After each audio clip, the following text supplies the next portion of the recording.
जी माता जी। फ्राइडे को क्या हुआ था? अभी तक 66 श्लोकास तक ही हुआ है।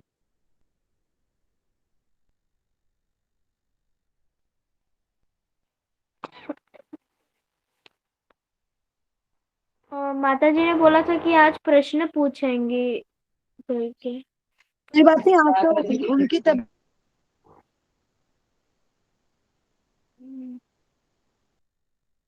कोई बात नहीं, आज तो क्लास मैं ले रही हूँ ना, तो मैं आपको श्लोका ही करा देती हूँ। फिर उन्होंने जैसे कराया होगा, आज वो नहीं ले रही है, आज मैं ले रही हूँ, है ना। जी तो माता। मुझे आप ये बता दो, श्लोका अध्याय 2 का 66 हो गया था, जी माता जी हो। तो 67 कराना है आज, है ना। जी माता जी। अच्छा, ठीक है बेटे, ठीक है। अब औरों को आने दीजिए, फिर शुरू करते हैं, हाँ?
कैमरा ऑन रखिए बेटा, कैमरा ऑफ नहीं करना है, जी कैमरे माता। को ऑन रखिए।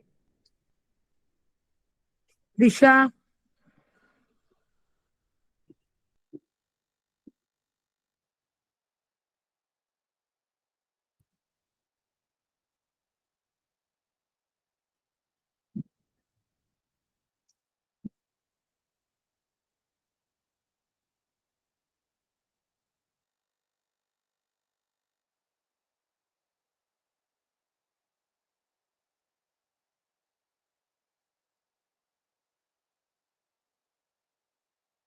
माता जी मैं थोड़ी देर के लिए कैमरा ऑफ कर रही, मैं ऑन कर दूंगी थोड़ी देर में।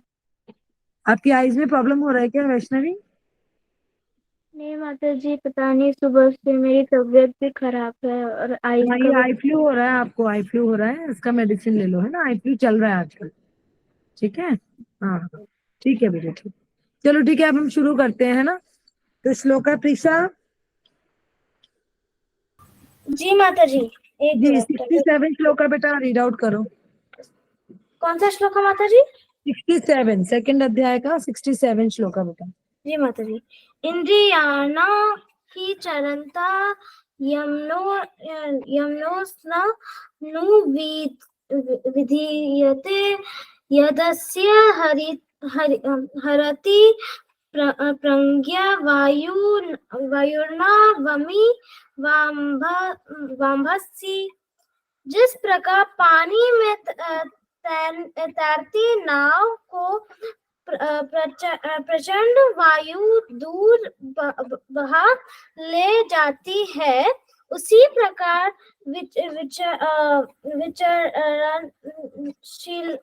विचरणशील इंद्रियों में से कोई एक जिस पर मन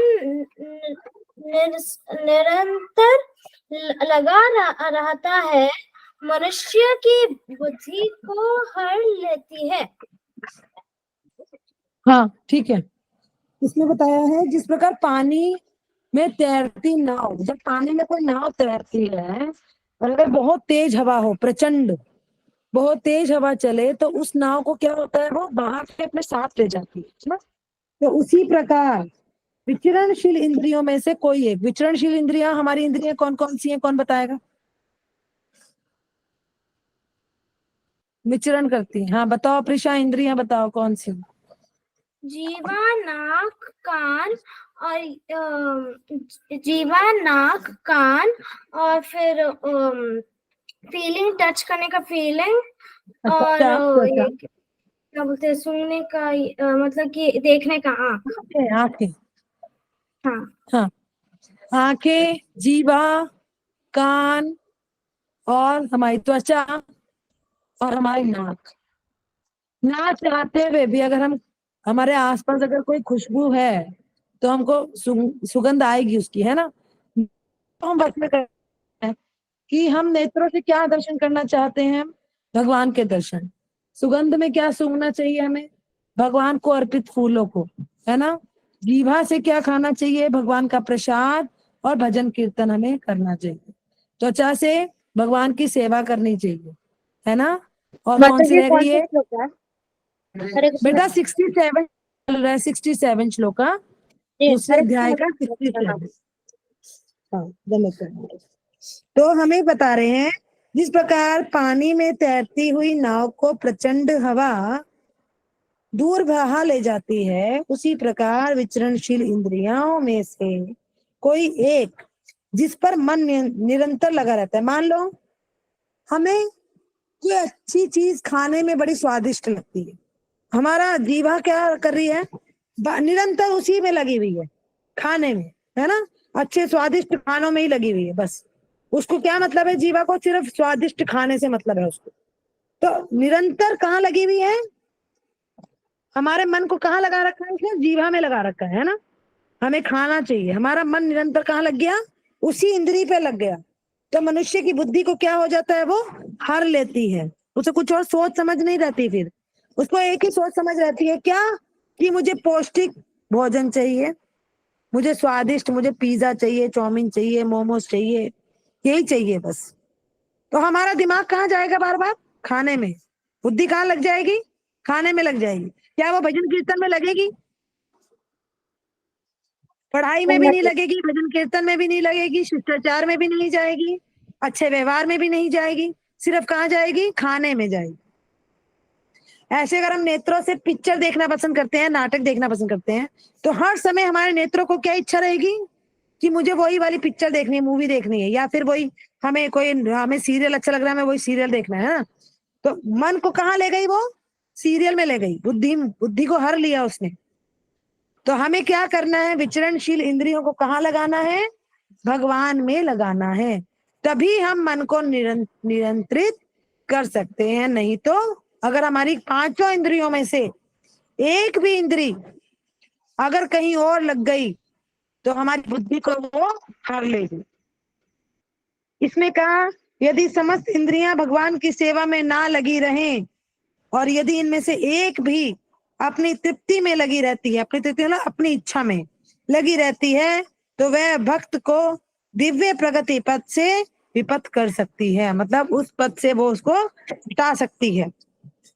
जैसा कि महाराज अम्बरीश के जीवन में बताया जा गया है, समस्त इंद्रियों को कृष्ण भावनामृत में लगा रहना चाहिए, क्योंकि मन को वश में करने की यही एक सरल विधि है। तो आप इसे इस वाले श्लोका से हम समझ सकते हैं कि हमें अपनी इंद्रियों को कहाँ लगाना है, भगवान की सेवा में लगाना है। पांचों इंद्रियों को जो जो हम इंद्रियों से करना है, मैंने आपको बताया, नेत्रों से भगवान का दर्शन, जीवा से प्रसाद भजन कीर्तन, त्वचा से भगवान की सेवा और कानों से कथा सुनना, गीता सुनना, श्रवण करना, है ना। और कौन सी रह गई है, हमारी नाक, नाक से हमें भगवान को अर्पित फूलों को सूंघना चाहिए। तो हम इस प्रकार अपनी इंद्रियों को कहाँ लगा रहे हैं, भगवान की सेवा में लगा रहे हैं। ठीक है, चलो विवान पढ़िए बेटा 68। जय माता। तस्मात् तस्मात् यस्य महाबाहो निगृहीतानि सर्वश इन्द्रियाणि इन्द्रिय अर्थभ्य तस्य प्रज्ञा प्रतिष्ठिता। अतः हे महाबाहो, जिस पुरुष की इंद्रियां अपने अपने विषयों से सब प्रकार से विरत विरत होकर उसके वश में है, उसकी बुद्धि निसंदेह स्थिर है। हरे कृष्ण माता। हाँ, ठीक है। तो भगवान बताते हैं कि जिस व्यक्ति की इंद्रिय कहीं और नहीं है, कहाँ है? उसके ही वश में है, मतलब मेरे ही वश में है। अगर मेरी इंद्रिय कह रही है कि मेरे को आज कुछ बाहर का खाना है, तो मैं अपनी इंद्रियों को वश में करके क्या करूंगी? प्रसाद को खाऊंगी। अपनी इंद्रियों को मैंने क्या करा? अपने वश में करा। मैं बाहर के खाने की तरफ आकर्षित नहीं हुई। मान लीजिए मेरी नेत्र कह रहे हैं कि मुझे आज पिक्चर देखनी है ना, या मुझे आज कहीं बाहर जाना है, कोई मेला देखना है, लेकिन मैंने इंद्रियों को, अपनी नेत्रों इंद्रियों को क्या कहा कि नहीं, मुझे क्या करना है? भगवान का दर्शन करना है, भगवान के भक्तों का दर्शन करना है, वैष्णवों का दर्शन करना है। तो इस तरह मैंने अपना क्या करा? इंद्रिय को अपने वश में करा। और यदि मैं अपनी इंद्रियों को वश में करने में सफल होती हूँ या आप होते हो, तो इस प्रकार आपकी बुद्धि भी क्या हो जाएगी? स्थिर हो जाएगी, क्योंकि आपका मन फिर कहीं और नहीं भटकेगा। तो भगवान बताते हैं कृष्ण भावनामृत के द्वारा या सारी इंद्रियों को भगवान की दिव्य प्रेमा भक्ति में लगाकर इंद्रिय तृप्ति की बलवती शक्तियों को दमित किया जा सकता है। हमारी इंद्रिय बहुत बलवान है बेटा, बहुत बलवान है। बहुत मुश्किल है इनको वश में करना, लेकिन हम कैसे कर सकते हैं? यदि हम निरंतर भगवान की सेवा में लगे रहे, गीता का पाठ करते रहे, भगवान के भजन कीर्तन सुनते रहे, भक्तों का संग करते रहे, क्लास को अटेंड करते रहे, तो हम अपनी इंद्रियों को वश में करने में एक बार जाकर सफल हो जाएंगे। तो हमारी इंद्रिय कैसी है? बलवती शक्तियां हैं। जिस प्रकार शत्रुओं का दमन श्रेष्ठ सेना द्वारा किया जा सकता है, उसी प्रकार इंद्रियों का दमन किसी मानवीय प्रयास के द्वारा नहीं, अपितु उन्हें भगवान की सेवा में लगाए रखकर ही किया जा सकता है। जो व्यक्ति यह हृदयगम कर लेता है कि कृष्ण भावनामृत के द्वारा बुद्धि स्थिर होती है, तो और इस कला का अभ्यास प्रमाणिक गुरु के पथ प्रदर्शन में करता है, वह साधक अथवा मोक्ष को अधिकारी कहलाएगा। मतलब क्या है?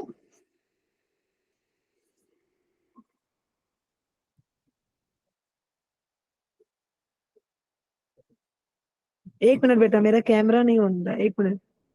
हाँ,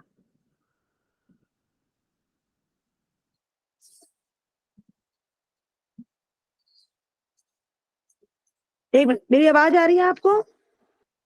जी माता जी। जी जी, ठीक है।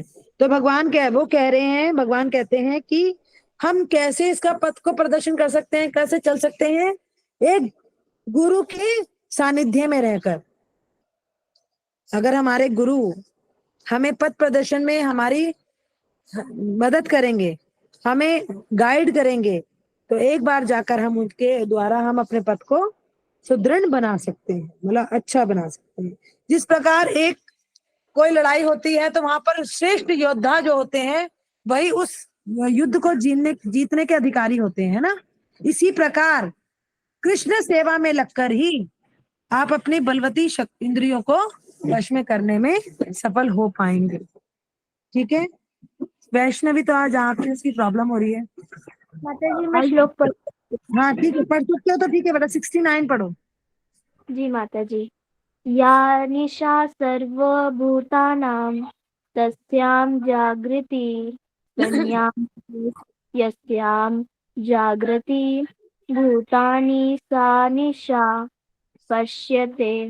जो सब जीवों के लिए रात्रि है, वह आत्म संयमी के जागने का समय है, और जो समस्त जीवों के जागने का समय है, वह आत्मनिरीक्षक मुनि के लिए रात्रि है। हरे कृष्ण माता। हाँ ठीक है बेटा, दो श्रेणियां कह ली गई यहाँ पर, दो श्रेणियों का डिवाइड करा गया। एक वो श्रेणी है जिसमें व्यक्ति अपनी भौतिक इच्छा के पीछे लगा हुआ है, घर बंगला पैसा गाड़ी, अच्छा खाना अच्छा रहना अच्छे कपड़े, भौतिक सुख के पीछे भाग रहा है।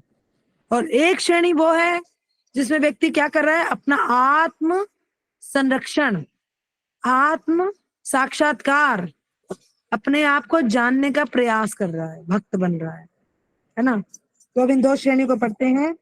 बुद्धिमान मनुष्य की दो श्रेणियां, एक श्रेणी के मनुष्य इंद्रिय तृप्ति के लिए भौतिक कार्य करने में निपुण होते हैं, और दूसरा श्रेणी के मनुष्य आत्मनिरीक्षक हैं, जो आत्म साक्षात्कार के अनुशीलन के लिए मानते हैं, जागते हैं। विचारवान पुरुषों या आत्मनिरीक्षक मुनि के कार्य भौतिकता में लीन पुरुषों के लिए रात्रि के समान है। क्या मतलब है? जो विचारवान पुरुष जो विचार करते हैं, विचारवान पुरुष कौन होगा? जो भक्त होगा वो विचारवान होगा।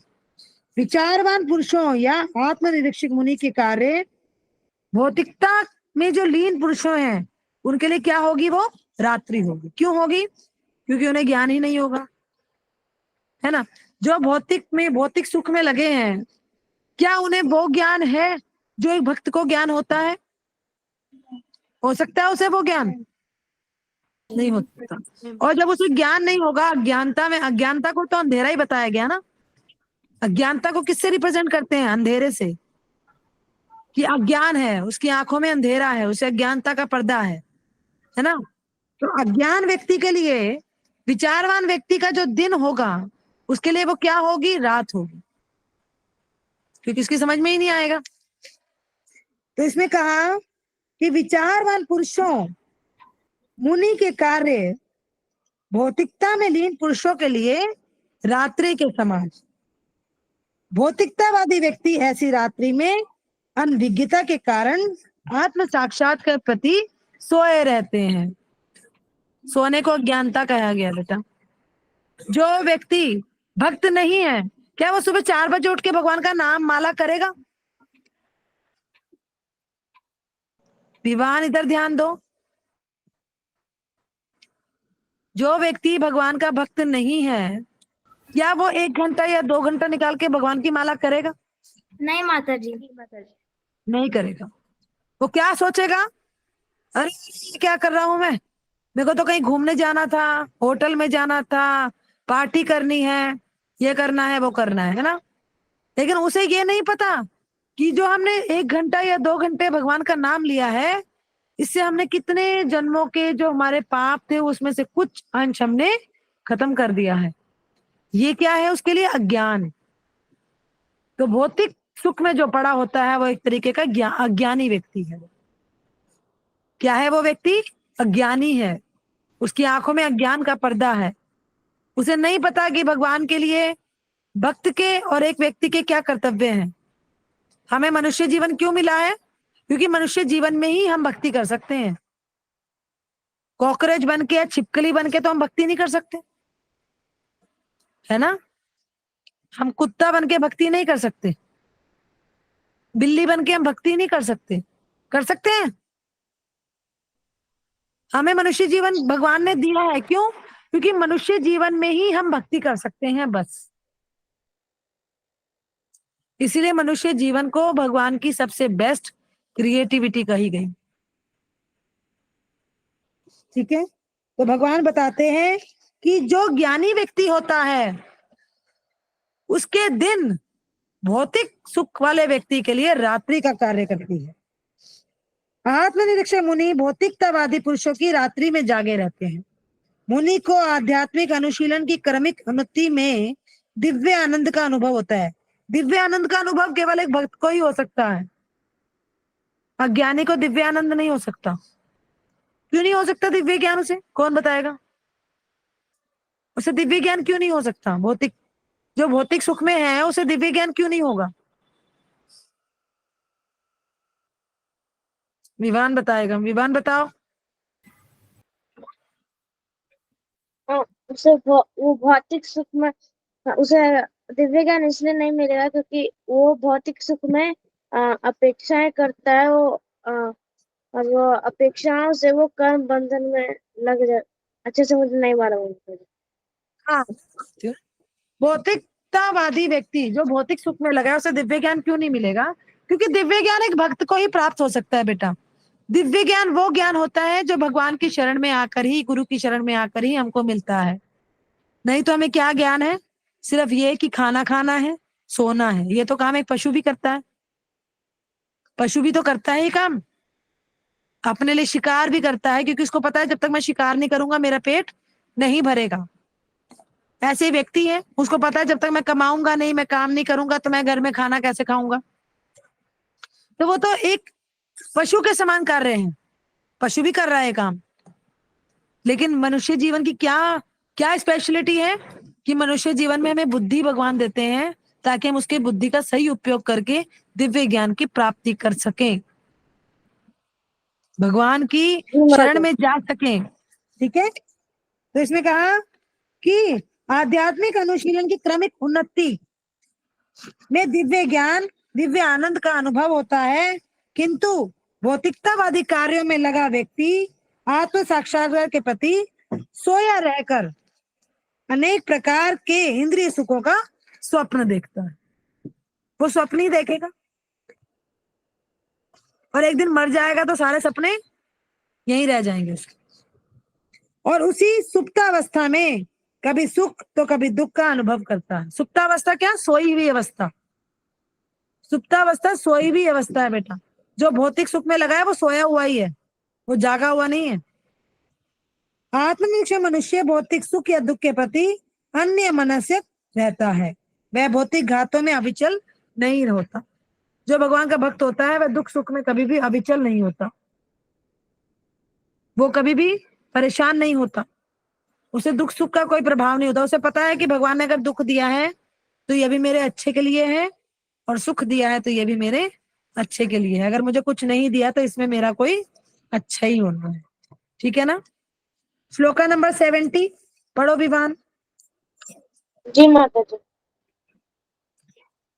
अपूर्ण अपूर्ण अपूर्णाना अपूर्णानाम अचला प्रतिष्ठम समुद्रम आप प्रविशन्ति यद्वता तद्वता कामा यमा प्रवशन्ति सर्वे स शांति आपनोति न कामी।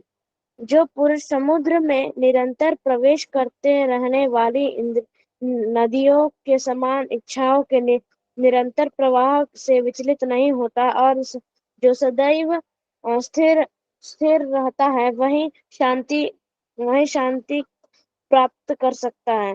वह नहीं जो ऐसी इच्छाओं को तुष्ट करने की चेष्टा करता हो। हरे कृष्ण। जी ठीक है। कहा जो पुरुष समुद्र में निरंतर प्रवेश करती रहने वाली इंद्रियों नदियों के समान इच्छाओं के निरंतर प्रवाह से विचलित नहीं होता। और विचलित कौन नहीं होता? भक्त नहीं होता। और जो सदैव स्थिर रहता है वही शांति को प्राप्त कर सकता है, वह नहीं जो ऐसी इच्छाओं को तुष्ट करने की चेष्टा करता है। तुष्ट माने पूरा करने की। इसमें समुद्र का एग्जाम्पल दिया गया है। जिस प्रकार समुद्र में जल भरा रहता है, वह अपनी सीमा को कभी उल्लंघन नहीं करता। वो वर्षा ऋतु होने पर भी जब उसका स्थिर बढ़ता है, तब भी वह कभी भी उल्लंघन अपनी सीमा का नहीं करता बेटा। समुद्र की जो सीमा बांधी हुई है वह उसी सीमा में रहता है। तो भगवान बताते हैं, यद्यपि विशाल सागर में सदैव जल रहता है, किंतु वर्षा ऋतु में विशेषतया वह अधिकाधिक जल से भरता जाता है। जब बारिश होती है, अभी कितनी बारिश हुई है ना, नदियां भर गई, बाढ़ आ गई, सब कुछ हो गया, लेकिन समुद्र में जो जल भरा उसने अपनी सीमा का उल्लंघन नहीं करा। उसने उसी में जितना भी जल हुआ उसी में समाया वो। तो भगवान बताते हैं, जो भी सागर उतने पर ही स्थिर रहता है। उतने पर स्थिर माना अपनी सीमा में, ना तो वह विशुद्ध होता है और ना तट की सीमा का उल्लंघन करता है। ना विशुद्ध होता है और ना तट की सीमा का उल्लंघन करता है। यही स्थिति कृष्ण भावना भावित व्यक्ति की होती है। वह क्या होता है? जब तक मनुष्य शरीर है तब तक इंद्रिय तृप्ति के लिए शरीर की मांगे बनी रहती है। जब तक हम शरीर हैं हमारी मांगे क्या होगा, बनी रहेगी, ये भी चाहिए वो भी चाहिए, ऐसा भी होना चाहिए, है ना, बनी रहती है, बनी रहेंगी। किंतु भक्त अपनी पूर्णता के कारण ऐसी इच्छाओं में विचलित नहीं होता। भक्त कभी भी विचलित नहीं होता बेटा। अभी हमने पहले भी पढ़ा कि सुख दुख में भी विचलित नहीं होता, कमी ज्यादा में भी विचलित नहीं होता। अगर उसका कम है तब भी परेशान नहीं होगा वो, और अगर उसे भगवान बहुत ज्यादा दे देंगे तब भी वह अहंकार को अपने पास नहीं आने देगा, वो उतने ही कंट्रोल में बना रहेगा। ठीक है ना। कृष्ण भावनामय व्यक्ति को किसी वस्तु की आवश्यकता नहीं होती। क्यों नहीं होती? क्योंकि भगवान उसकी सारी आवश्यकताएं खुद ही पूरी कर देते हैं। भगवान कौन है? हमारे पिता हैं, पिता है ना हमारे, हम कृष्ण की संतानें हैं, हम सब, आप भी, हम भी, और भी, सब भी, सब कृष्ण की संतान है। और एक पिता पुत्र या पुत्री उसकी इच्छा को अपने आप ही पूरी कर देते हैं, है ना। उन्हें पता होता है मेरी संतान को क्या चाहिए, कपड़े चाहिए, खाना चाहिए, पैसे चाहिए, पढ़ाई चाहिए। तो पिता को पता होता है, घर में आपके पापा को पता होगा कि आपको क्या चाहिए, पता है ना। तो पिता हमारी इच्छा क्या हमारे कहने पर पूरी करते हैं? नहीं, बिना कहे ही पूरी हो जाती हैं, कुछ को छोड़ के, कुछ तो कहने से ही पूरी हो रही है पापा, है ना। लेकिन कृष्ण क्या है? हम सब के पिता हैं वो, उन्हें पता है हमारे लिए क्या अच्छा है क्या बुरा है, हमें किस चीज से हमें संतुष्टि होगी, किस चीज से हम विचलित हो सकते हैं, तो उन्हें सब पता है। तो हमें भक्त को किसी किसी चीज की आवश्यकता नहीं होती, क्योंकि भगवान उसकी आवश्यकताएं स्वतः ही पूरी करते रहते हैं। अतः वह सागर के तुल्य होता है, अपने में सदैव पूर्ण। सागर में गिरने वाली नदियों के समान इच्छाएं उसके पास आ सकती हैं, किंतु वह अपने कार्य में स्थिर रहता है। देखो इसमें, ये देखो एग्जाम्पल कैसे समझोगे आप, ये ऐसे समझोगे कि भगवान क्या कह रहे हैं कि इच्छाएं तो उसके पास आती रहती हैं, जैसे समुद्र में बारिश का पानी तो गिरता ही रहता है, नदियां तो समाती ही रहती हैं, लेकिन वो अपनी सीमा का उल्लंघन नहीं करता। इसी प्रकार सागर में गिरने वाली नदियों के समान इच्छाएं उसके पास तो आती रहती हैं, किंतु वह अपने कार्य में स्थिर रहता है, उससे विचलित नहीं होता है, और इंद्रिय तृप्ति की इच्छा में रंच भर भी विचलित नहीं होता। कृष्ण भावना व्यक्ति का यही प्रमाण है, यही उसका प्रूफ है कि वो कृष्ण का भक्त है। क्या प्रूफ है? कि इच्छाएं तो होंगी उसके अंदर, लेकिन वो इच्छाओं की पूर्ति के लिए पागल नहीं हो जाएगा। मतलब एक ही ध्येय नहीं होगा कि अपनी इच्छाओं को पूर्ति करता रहेगा, इच्छाओं से उसको कोई इफेक्ट नहीं होगा, उसको कोई फर्क नहीं पड़ेगा। वही प्रूफ है कि आप कृष्ण के भक्त हो, है ना। इच्छाएं तो होती हैं, सबके अंदर होती हैं इच्छा, मेरे अंदर भी है, आपके अंदर भी होंगी, और भी हैं, सबके अंदर होती है। लेकिन उन इच्छाओं पे कंट्रोल कर लेना और ये समझना कि मेरी इच्छा महत्वपूर्ण नहीं है, महत्वपूर्ण ये है कि कृष्ण क्या चाहते हैं मेरे लिए। अगर आपका माइंड ये सेट हो गया कि कृष्ण क्या चाहते हैं मेरे लिए और कृष्ण जो भी करेंगे वो अच्छा ही है, तो आप कभी भी जीवन में विचलित नहीं हो सकते। आपको सुख दुख कभी दुखी नहीं कर सकता, सुख कभी आपको आपके आपे से बाहर नहीं कर सकता, है ना। तो महत्वपूर्ण क्या है कि हम कृष्ण की भक्ति में सीरियस होके लगे। इच्छाओं के होते हुए भी मैं कभी इंद्रिय तृप्ति के लिए उन्मुख नहीं होता। इंद्रिय तृप्ति के लिए उन्मुख होना, इंद्रिय तृप्ति में लीन होना, क्योंकि वह भगवान की दिव्य प्रेमा भक्ति में ही तुष्ट रहता है। जिसे भगवान मिल जाते हैं उसे कुछ और चाहिए? जिसे भगवान की सेवा मिल जाती है उसे कुछ और नहीं चाहिए, है ना।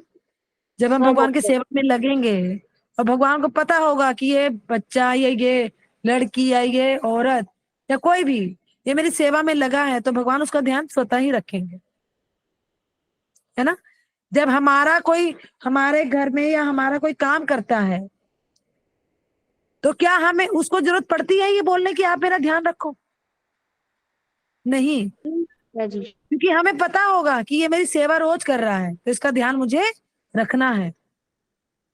अगर मैं इसका ध्यान नहीं रखूंगी तो वो क्या होगा, वो बीमार भी हो सकता है, वो पथ से हट भी सकता है, मुझे छोड़ के भी जा सकता है। वो परिस्थितियां मैं उत्पन्न नहीं होने दूंगी, है ना। तो भगवान भी, जब भगवान को पता लगता है कि ये मेरी सेवा में सच्चे दिल से लगा हुआ है, ईमानदारी से लगा हुआ है, तो भगवान उसका पूरा ध्यान रखते हैं। ठीक है।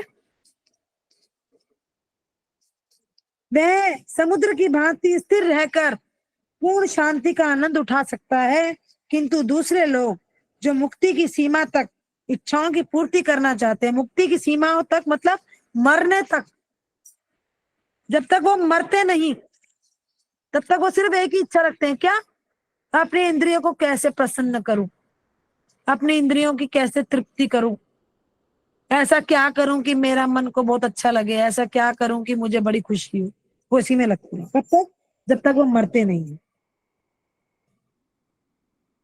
फिर भी भौतिक सफलताओं का क्या कहना, उन्हें कभी शांति नहीं मिल पाती, मिल ही नहीं सकती। कैसे मिलेगी? इच्छा तो ऐसी चीज है, एक खत्म हुई और दूसरी शुरू हो गई। इच्छाओं का कभी अंत नहीं हो सकता। और मन इतना तीव्र है, इतना तीव्र है कि एक क्षण भी बहुत बड़ी बात है उसके लिए। एक क्षण में ही वो पता नहीं कहां से कहां चला जाता है। इसलिए इंद्रिय की तृप्ति, तो अगर जो इंद्रिय तृप्ति में लग गया वो तो कभी सुखी नहीं हो सकता बेटा, कभी खुश ही नहीं हो सकता वो। उसके दिमाग में एक ही चीज चलेगी, क्या, अब मुझे ये मिल गया, अब मुझे ये चाहिए, अब मुझे ये मिला है, अब मैं ये लूंगा, अब मैं और पैसा कमाऊंगा, अभी 10,000 कम है, अभी 20,000 और आने चाहिए, अभी एसी जरा विंडो वाला लगा है, अभी स्प्लिट वाला लगाऊंगा, है ना। यही चलता रहेगा उसके दिमाग में। क्या वो सुखी हो सकता है? नहीं। आप पनीर की सब्जी खाइए, कल मैं मटन खाऊंगा, आज मटन अच्छा नहीं था, कल चिकन, तो ये चीज चलती रहेगी। वो सुखी नहीं हो सकता, क्योंकि इच्छाएं कभी खत्म नहीं होती व्यक्ति की, मरते तक भी इच्छा खत्म नहीं होती उसकी। कर्मी, मुमुक्षु तथा वे योगी सिद्धि के कामी हैं, ये सभी अपूर्ण इच्छाओं के कारण दुखी रहते हैं। किंतु कृष्ण भावना भावित पुरुष भगवत भगवत सेवा में सुखी रहता है और उसकी कोई इच्छा नहीं होती। उसकी एक इच्छा होती है, क्या, कि मैं भगवान की सेवा करूं, इंद्रियों को प्रसन्न करूं। इंद्रियों को कैसे प्रसन्न, भगवान की,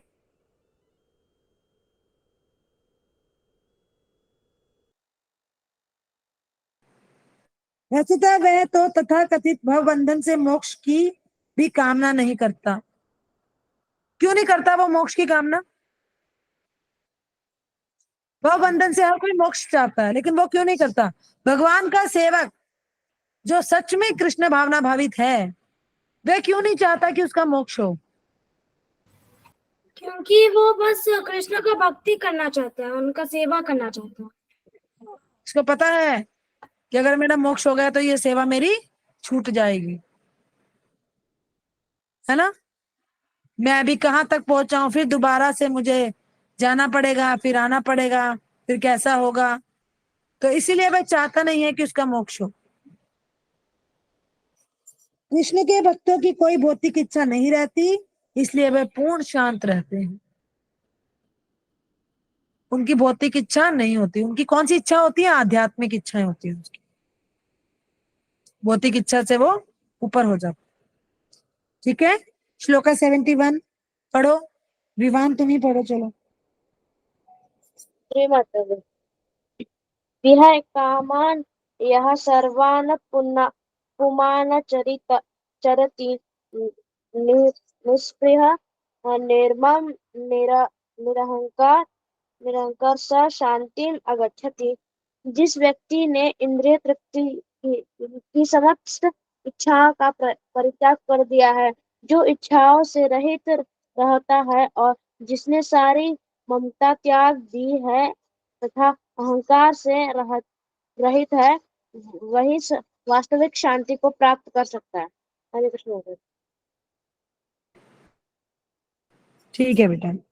जिस व्यक्ति ने इंद्रिय तृप्ति की समस्त इच्छाओं का परित्याग कर दिया है। परित्याग माने छोड़ देना, खत्म कर देना। जो इच्छाओं से रहित रहता है, इसमें कोई इच्छा नहीं है, और जिसने सारी ममता त्याग दी तथा अहंकार से रहित है। ममता त्याग दी मतलब प्रेम भावना, किसी और से प्रेम नहीं, सिर्फ भगवान से प्रेम, और अहंकार को भी छोड़ दिया, वही वास्तविक शांति को प्राप्त कर सकता है।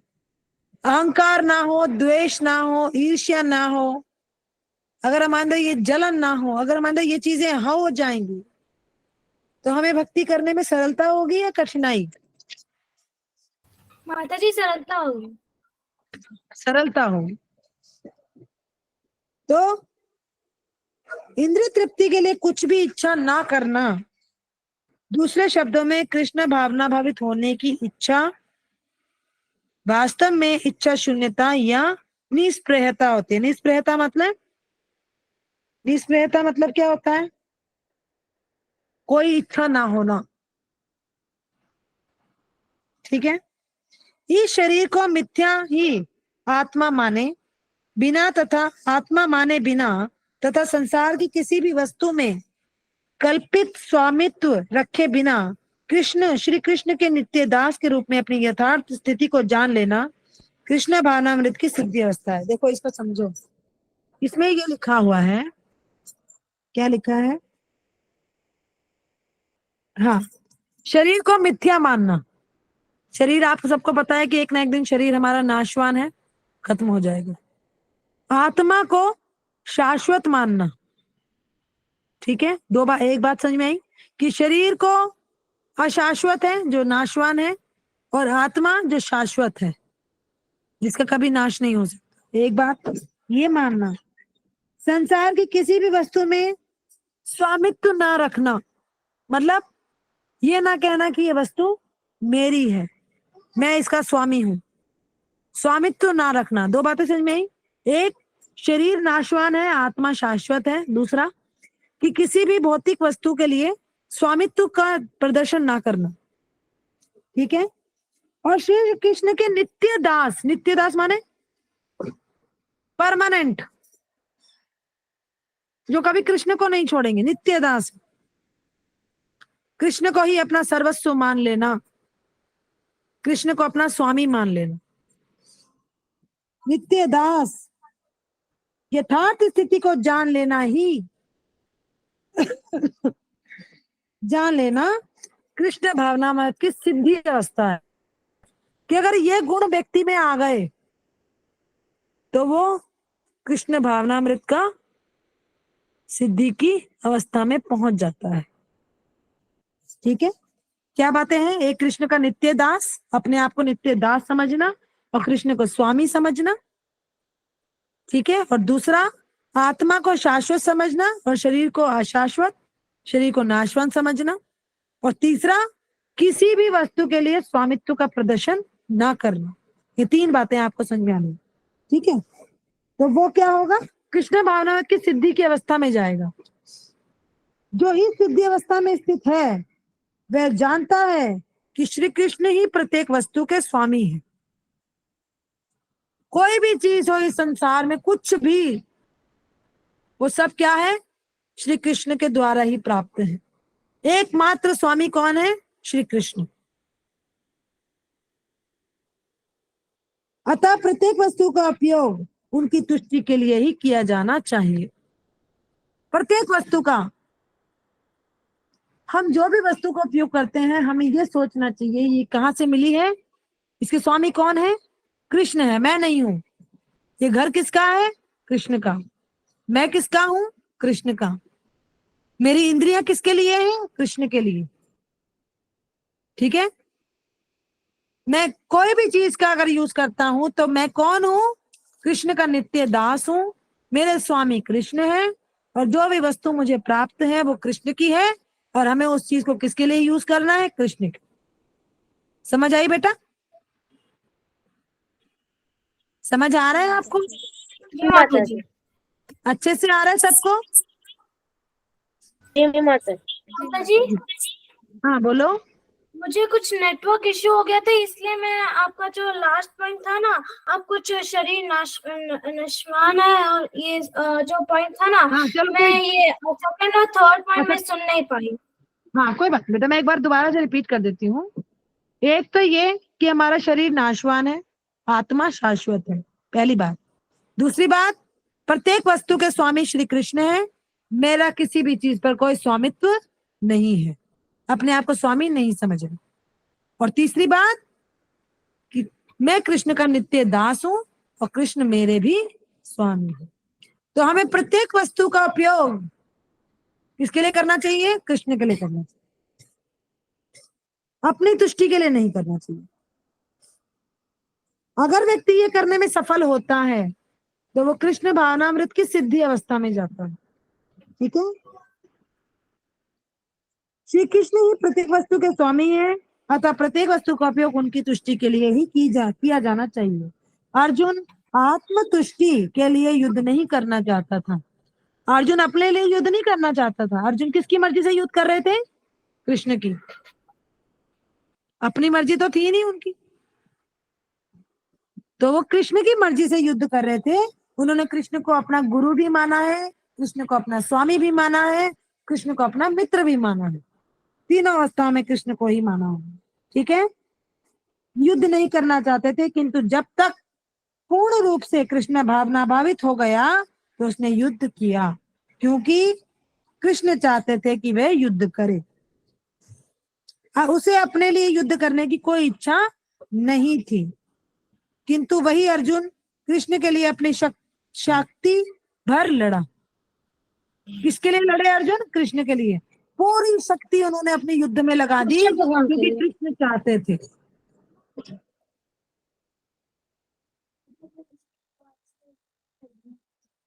ठीक है, चले जी। वास्तविक इच्छा शून्य कृष्ण तुष्टि के लिए इच्छा है, यह इच्छाओं को नष्ट करने का कोई कृत्रिम प्रयास नहीं है। कृत्रिम माने आर्टिफिशियल। जीव कभी भी इच्छा शून्य या इच्छा शून्य नहीं हो सकता।